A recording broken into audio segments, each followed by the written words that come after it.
July is National Parks and Recreation Month nationally.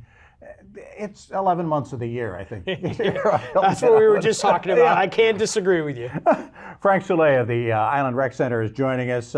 You guys just got through the budgeting process with the town for next year. Right. They treat you right? Are you guys feel like you're in good shape? Yeah, actually, yes. And we have lots of great stuff coming up over the next year. I think that really we took a big step forward by creating an outdoor rec program. Nate Skager's done a wonderful job for us between kayaking, surfing, kayaking tours. We actually created storage out at the Sailing and Rowing Center. Okay. We had the spots were filled within 2 weeks. I'll bet. And it's something that we've been planning on when I've been talking about Parks and Rec and talking about outdoor rec for all these years. We finally got there because that was kind of the original vision when the Sailing and Rowing Center was built. And the town is now getting into renovating all the parks. Are you guys going to be involved in that, in the work at Crossings Park and Chaplin Park and whatever? Or are you guys going to have Yes, some and input into that? actually, we have such a great partnership with the town, is that we're involved from the beginning on what the master plan is going to look like. They're looking for input on what we provide for programming.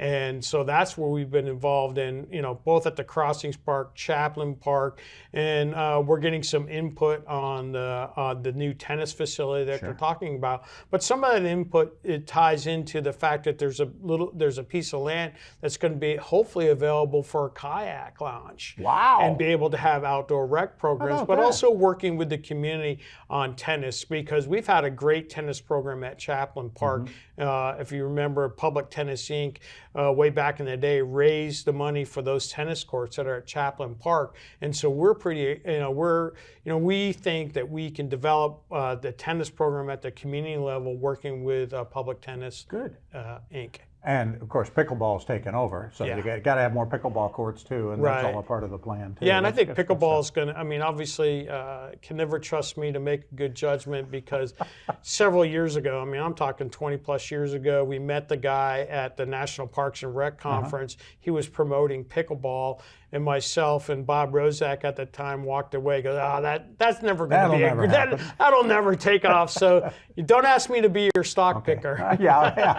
And you do still have that whole rack of Nehru jackets still in your closet. Yeah, exactly. But pickleball, we have over 50 people a day playing pickleball at the rec center basketball courts. Wow. Yeah, in the morning hours. All yes. Right. Good stuff. Coming out of COVID, numbers came down for everybody, obviously, but especially for you guys. Are you back to pre-pandemic? Yes, and actually we're above it. I mean, there was a vision, or we had a vision, our board had a vision of where we would be with the Island Rec Center and programming that we're offering. And, we were inching along, and then COVID came and went down.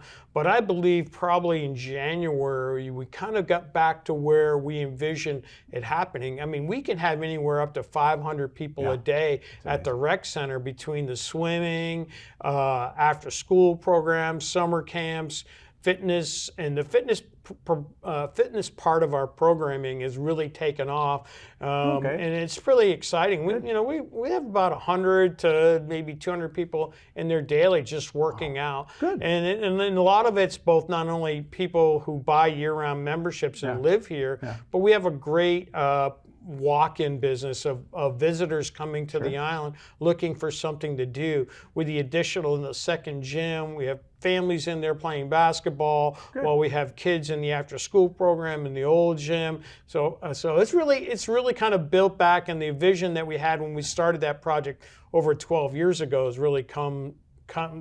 I can see it. All right, 30 seconds left. A lot going on. 4th of July is the midpoint of the summer, but you guys got a lot going on into the fall. What do people need to do? But the key thing to know is you need to start getting registered for soccer and start getting registered for youth football, Gator Youth Football. Those are our two big programs coming up. After school program will be out in the next couple of days, so let people know there. But those are our big ones, along with swimming and swim lessons and other things. But those are the key programs I would strongly recommend, but I got to promote summer Yes. jams. Sure you Tuesday do. night, Yeah. so Tuesday nights, and also Party in the Park on Thursdays, and that throughout the summer. But this Tuesday should be pretty exciting with the 4th of July. Absolutely. Thank you so much for Thank coming you. by, and good luck to you guys over at the Parks and at the Rec Center. We want to thank all of our guests for making us just a little bit smarter over the last 30 minutes. And of course, we thank you for taking the time to share your time with us on the WHHI Daily News. If you missed anything at all, we'll be back in 90 minutes. I'm Bob Stevens.